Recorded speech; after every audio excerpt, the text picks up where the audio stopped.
우리 함께 나눌 말씀 시편 말씀입니다. 시편 1절로 18절까지 말씀입니다. 여호와여, 어찌하여 멀리 서시며 어찌하여 환난 때에 숨으시나이까. 악한 자가 교만하여 가련한 자를 심히 압박하오니 그들이 자기가 베푼 꾀에 빠지게 하소서. 악인은 그의 마음의 욕심을 자랑하며 탐욕을 부리는 자는 여호와를 배반하여 멸시하나이다. 악인은 그의 교만한 얼굴로 말하기를 여호와께서 이를 감찰하지 아니하신다 하며 그의 모든 사상에 하나님이 없다 하나이다. 그의 길은 언제든지 견고하고 주의 심판은 높아서 그에게 미치지 못하오니 그는 그의 모든 대적들을 멸시하며 그의 마음에 이르기를 나는 흔들리지 아니하며 대대로 환난을 당하지 아니하리라 하나이다. 그의 입에는 저주와 거짓과 포악이 충만하며 그의 혀 밑에는 잔해와 제약이 있나이다. 그가 마을 구석진 곳에 앉으며 그 은밀한 곳에서 무지한 자를 죽이며 그의 눈은 가련한 자를 엿보나이다. 사자가 자기의 굴에 엎드린 같이 그가 은밀한 곳에 엎드려 가련한 자를 잡으려고 기다리며 자기 그물을 끌어당겨 가련한 자를 잡나이다. 그가 굽부려 엎드리니 그의 포악으로 말미암아 가련한 자들이 넘어지나이다. 그가 그의 마음에 이르기를 하나님이 잊으셨고 그의 얼굴을 가리셨으니 영원히 보지 아니하시리라 하나이다. 여호와여, 일어나옵소서. 하나님이여, 손을 드옵소서. 가난한 자들을 잊지 마옵소서. 어찌하여 악인이 하나님을 멸시하여 그의 마음에 이르기를 주는 감찰하지 아니하리라 하나이까. 주께서는 보셨나이다. 주는 재앙과 원한을 감찰하시고 주의 손으로 갚으려 하시오니 외로운 자가 주를 의지하나이다. 주는 벌써부터 고아를 도우시는 이시니이다. 악인의 팔을 꺾으소서. 악한 자의 악을 더 이상 찾아낼 수 없을 때까지 찾으소서. 여호와께서는 영원 무궁하도록 왕이시니 이방 나라들이 주의 땅에서 멸망하였나이다. 여호와여, 주는 겸손한 자의 소원을 들으셨사오니 그들의 마음을 준비하시며 귀를 기울여 들으시고 고아와 압제당하는 자를 위하여 심판하사 세상에 속한 자가 다시는 위협받지 못하게 하시리이다. 아멘. 하나님 감사합니다. 우리를 백성 삼아 주시고 우리의 하나님 되어 주셔서 오늘도 은혜로 우리를 인도해 주시고 하나님 하루를 살아갈 수 있는 건강과 믿음을 더해 주시니 너무나 감사합니다.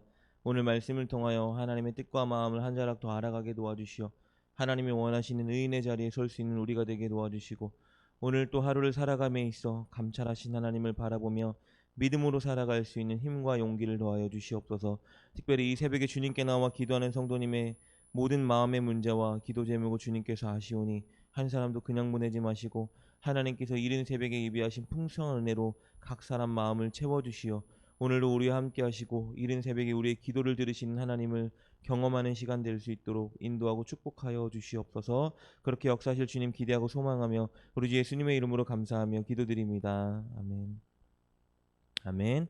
오늘 말씀은 우리가 세상을 살아가면서 반드시 놓치지 말아야 되는 한 가지 시선에 대해서 가르쳐주고 있습니다. 그것은 어떤 상황에도 우리를 감찰하고 계시는 하나님의 시선입니다. 오늘 시편의 저자는 읽으면서 느끼셨겠지만 너무 불공평하고 부조리한 세상에 대해 하나님께 하소연하고 있는 장면에 대한 기록입니다. 악인이 계속해서 의인과 연약한 자들을 압제하고 핍박하고 있는데 오히려 그들이 더 잘 먹고 잘 되고 승승장구하는 상황들이 막 펼쳐지고 있는 상황이었습니다. 그러니까 어떻게 보면 오늘 우리가 살아가는 상황과도 굉장히 유사한 상황이라고 볼 수 있겠죠. 정직하지 못한 자들, 불법을 행하는 자들이 더 잘 살죠. 하나님을 믿지 않고 세상의 것을 좋아하고 추구하는 사람들이 더 많이 벌고 더 즐기고, 그래서 사람들이 그런 길을 추구하고 따라가려고 하는 그런 세태, 특별히 높은 자리에 있어서 권위와 권세를 부여받은 자들이 그것들을 자기 이익을 위해서 사용하는데 그들은 오히려 더 많이 벌고 더 행복해 보이고 승승장구하는 것 같은 상황, 그런 상황 가운데 못 사는 사람들, 정직한 사람들은 허무함을 느끼는 그런 상황이 사실은 오늘 시편에 우리가 읽은 이 말씀에 나와 있는 상황이었습니다. 이런 상황에서 시편 저자는 자신의 답답하고 절망적인 시선을, 심정을 하나님께 토로하고 있는 거예요. 그래서 오늘 이 말씀의 1절의 시작이 하나님 어찌하여 이럴 수 있습니까? 라는 항변의 모습으로 시작합니다. 우리 1절 말씀입니다. 여호와여, 어찌하여 멀리 서시며 어찌하여 환난 때에 숨으시니까? 라고 기록하고 있어요. 불의한 사람들이 잘 되는 상황이 얼마나 답답했는지, 마치 이 상황이 하나님이 아주 멀리 계신 것 같고 하나님이 숨으셔서 일하지 않는 것처럼 오늘 시편 저자는 느껴졌다라고 말하고 있어요. 그럼에도 불구하고 우리가 오늘 이 시편 저자를 본받아야 하는 점은 무엇이냐 하면, 이런 상황 가운데서도 그가 선택한 일은 하나님께 자신의 심정과 상황을 토로하는 자리에 나아갔다라는 것입니다. 하나님이 일하지 않는 것 같고 오히려 하나님 반대편에 선 사람들은 하나님이 어디 있어? 그런 게 어디 있어라고 말하는 그 상황에 이 사람은 결국 하나님을 찾아서 하나님께 하소연하고 하나님께 자신의 감정을 쏟아놓는 자리에 섰다라는 것을 우리가 본받아야 한다라는 것입니다. 오늘 시편 저자는 2절부터 11절까지 악인이 어떤 모습으로 살아가고 있는지를 하나님께 요목조목 어떻게 말하면 다 일러바치는 그런 모습으로 고백하고 있는 것을 보게 됩니다. 우리 2절 말씀을 보면 그 악한 사람들의 특징은 교만하고 어려움에 처한 자들을 압박한다, 이런 모습이고요. 3절 말씀을 보면요, 그들은 마음에 욕심을 자랑하고 탐욕을 일삼는다라고 기록되어 있고, 4절 말씀을 보니까 죄를 그렇게 지으면서도 하나님이 어디 있어? 하나님 없어. 하나님은 우리의 이 불법과 불의를 감찰하지 않으셔라고 떠들고 다닌다고 기록되어 있어요. 5절 말씀을 보니까요, 하나님도 우리를 어떻게 못해 라고 말하면서 그들의 반대편에 선 의인들을 멸시하는 자리에 서 있다. 6절 말씀 보니까 자신들도 멸망하지 않고 우리 대대로도 우리는 절대 멸망하지 않고 잘 먹고 잘 살 수 있다라고 말하고 있어요. 7절은 말로 거짓을 말하고 의로운 사람들을 멸시하는 자리에 섰다라고 기록되어 있고요. 8절부터 10절 말씀을 보면 무죄한 자들을 죽이고 연약한 자들을 핍박하는 자리에 서 있다. 정말 나쁜 사람들이죠. 그런데 이들이 뭐라고 말해요? 11절 보니까 이런 죄를 지으면서도 하나님은 그들의 죄의 모습을 보지 못하셔라고 떠들어대고 있는 거예요. 악인이 이렇게 잘 되고 오히려 더 당당하고 떵떵거리는 상황을 시편 저자는 너무 바라보기가 힘든 상황이었다는 것입니다. 그런데 악인들이 잘못을 저지르면서도 이렇게 어떻게 떵떵거리고 당당할 수 있을까? 우리 13절 말씀을 보면요, 그 이유가 기록되어 있습니다. 13절입니다. 어찌하여 악인이 하나님을 멸시하여 그의 마음에 이르기를 주는 감찰하지 아니하리라 하나이까. 오늘 시편 저자가 하나님께 이렇게 말하는 거예요. 하나님, 어찌 악인들은 저렇게 죄를 지으면서 그들의 마음에 이르기를 하나님은 감찰하지 않으셔라고 말할 수 있습니까? 그들이 이렇게 죄를 일삼으면서도 떵떵거리는 이유는요, 하나님이 그들을 감찰하지 않는다라고 믿고 있기 때문이에요.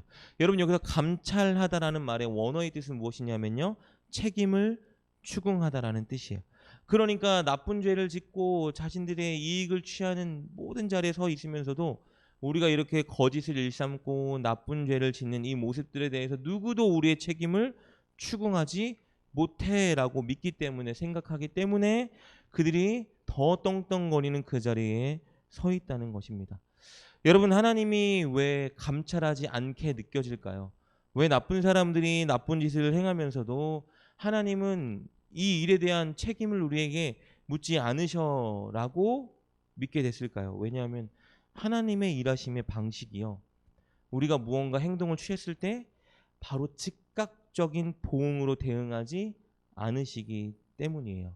하나님의 일하심의 특징 중에 하나는 우리 인간이 어떤 일을 행할 때에 그 일을 행하는 순간 하나님이 즉각 어떤 조치를 취하시고 즉각 눈에 보이는 보응을 보여주신다면 우리도 두려워서 하나님 살아계신가 보다, 이렇게 살면 우리 인생이 이렇게 똑같이 당하나 봐 라고 생각해서 그 자리에 서지 못할 것 같은데, 하나님은 그렇게 일하지 않으신다라는 거예요. 근데 이 하나님의 원리는 악한 일을 할 때에도 마찬가지고 선한 일을 할 때에도 마찬가지라는 거예요. 우리가 하나님 말씀에 순종할 때도 마찬가지죠. 우리가 어떤 일을 결심하고 결단하고 그 일이 악한 일이든 선한 일이든 하나님이 원하시는 순종의 일이든지 간에 그 일을 행할 때에 하나님이 즉각 우리에게 반응하셔서 나쁜 일을 하는 사람들에게는 벌을 내리시고 하나님 말씀에 순종하는 자들에게는 즉각적인 복을 주셔서 뭔가 눈에 보이는 사인을 주시면 참 일하기 편할 텐데 하나님이 그렇게 일하지 않으신다라는 거예요. 그러니 악한 일을 하는 사람도 마찬가지고 하나님 말씀대로 살려고 하는 사람들도 마찬가지로 늘 하나님이 우리를 감찰하신다는 사실을 우리가 순간순간 잊고 살아가게 된다는 것입니다. 사실 그래서 우리의 믿음의 싸움은 뭐에 대한 싸움이냐면요, 하나님이 우리를 감찰하시는가 감찰하지 않는가를 믿는 것에 대한 싸움이라는 것입니다. 오늘 내가 어떤 일을 하나님이 원하시는 일이라 순종할 때에 그 일을 하기 위해서는 너무나 많이 손해봐야 되는 그런 희생이 뒤따를 때, 하나님이 이 일에 대해서 감찰하시니까 내가 오늘 이 자리에 서지 못하고 정직하지 못하면 하나님이 분명히 그 책임을 나에게 추궁하시고, 혹은 내가 오늘 이 선한 일을 할 때 순종할 때 하나님이 이를 기억하셔서 분명히 선한 대가로 나에게 돌려주실 거야 라는 믿음이 있으면 우리는 쉽게 그 자리에서 하나님이 원하시는 일을 선택할 텐데, 우리 눈앞에도 사실은 그 일들이 잘 보이지 않는다는 게 문제죠. 하나님이 감찰하신다. 하나님이 어떤 일에 대한 책임을 추궁하신다. 나쁜 일이면 나쁜 일대로, 선한 일이면 선한 일대로 하나님이 분명히 부메랑처럼 우리의 일에 대해서 돌려주신다라는 확신이 있다면 우리가 하나님 원하시는 그 자리에 늘 서게 될 텐데, 우리 믿음의 사람들도 늘 이 하나님이 감찰하신다는 것에 대해서 믿지 못하고 시선을 잃을 때도 많이 있다라는 것이죠. 그런데 이 상황 가운데 오늘 시편 저자는 결론을 맺고 선택하기로 한 그 자리가 무엇이냐 하면 하나님 반드시 감찰하신다는 믿음의 자리에 섰다라는 것입니다. 오늘 14절입니다. 주께서는 보셨나이다. 주는 재앙과 원한을 감찰하시고 주의 손으로 갚으려 하시오니 의로운 자가 주를 의지하나이다. 주는 벌써부터 고아를 도우시는 이시니이다. 악인이 잘되고 의인이 고통당하고 있는 이 상황, 이 시편 저자도 의인의 편에서 너무 많은 괴로움을 당하고 있는 이 상황 가운데 많은 사람들이 하나님 일하지 않으셔, 하나님이 어디 있어, 하나님이 계신데 이럴 수 있어, 하나님이 계신데 악한 사람들은 저렇게 잘되고 승승장구하고 저 악한 사람들도 자기 입으로 우리는 잘돼, 우리는 대대로 잘될 거야 라고 말하는 이 상황 가운데 오늘 시편 저자가 결단하는 것은 무엇이냐면요, 하나님은 반드시 감찰하신다라는 결론의 자리에 섰다라는 것이에요. 그래서 오늘 그는 이렇게 고백하죠. 14절처럼 주께서는 보셨나이다. 하나님 다 보고 계십니다. 주께서는 다 감찰하십니다. 한 대로 갚으시고 의로운 자리에서 끝까지 버티는 그 자들에게는 하나님의 은혜와 긍휼로 채워주십니다라고 그는 선언하고 오늘 시편 말씀을 마치고 있다는 것입니다. 여러분, 우리 인생도 마찬가지인 것 같아요. 우리가 하나님을 믿지 않는 사람들, 혹은 세상의 가치관을 따르는 사람들, 혹은 거짓과 악을 일삼으면서 잘 되는 사람들을 볼 때에 결코 우리는 그들을 부러워할 필요가 없다라는 것입니다. 그들이 잘 되고 잘 먹고 승승장구하는 것 같지만 중요한 것은 하나님이 다 보고 계시고 다 감찰하고 계신다는 겁니다. 반드시 하나님이 우리가 선택한 행동 가운데에 책임을 추궁하시는 그날은 반드시 다가옵니다. 그렇기 때문에 우리는 늘 의의 자리, 정직한 자리, 하나님이 원하시는 그 자리에 서야 합니다. 마찬가지로 죄의 모습에서만 뿐만 아니라 우리가 선행을 행하고 순종하는 모습에 대해서도 하나님은 다 보고 계시고 그 자리에 선 우리들에게 가장 선한 축복으로 돌려주신다는 것을 우리가 명심해야 한다는 것입니다. 그러니 우리는 악한 자리에서든 선한 자리에서든 늘 명심해야 되는 것은 하나님 늘 모든 순간에 우리를 지켜보고 계시고 우리를 감찰하고 계신다는 사실입니다. 오늘 살아가는 이 순간에, 모든 순간에 저와 여러분이 이 하나님의 시선을 믿음으로 고백하며 살아가는 날이 되었으면 좋겠습니다. 우리가 어떤 일을 하든지 간에 혹시나 우리가 죄악의 자리에 서는 그 순간이 다가올 때에 오늘 명심하셨으면 좋겠어요. 하나님이 다 지켜보고 계시고 우리의 마음까지도 감찰하고 계신다. 혹은 우리가 선을 행할 수 있는 기회가 왔을 때에도 오늘 이 말씀을 꼭 기억했으면 좋겠어요.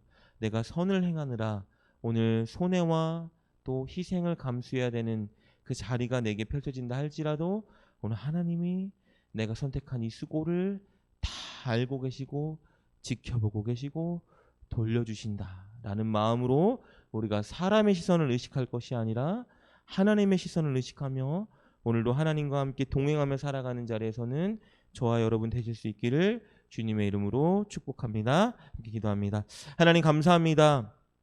늘 우리를 지켜 보호하여 주시고 감찰하여 주시니 너무나 감사합니다.